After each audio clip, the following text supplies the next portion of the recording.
Hello, welcome back. Okay, in this video we're going to do sliding doors.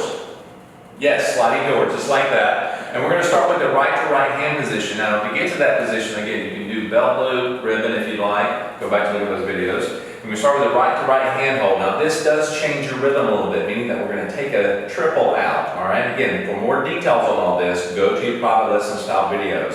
So as I call this out, you're going to notice it very quickly. All right, here we go. And triple, triple, rock, step, triple step, rock, step, triple step, rock, step. Excellent. Notice we went back to the right to right if we want to, or you can go back to a regular hand hold position, which we'll show in another angle in just a moment. Okay? Here we go. Start with the right to right, gentlemen, again. And triple step, rock, step, triple step, rock, step, triple step, rock, step. Nice. All right. Here we go from this angle.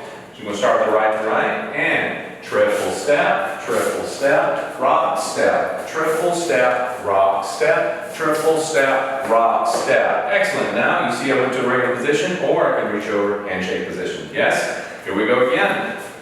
Ready? Handshake, and triple step, rock, step, triple step, rock, step, triple step, rock, step. Very cool. Now again, remember, the rhythm changes on this. You take one out to get this going for you, okay? So go back, look at this, rewind it, practice it, and come on back. All right? See you in a moment.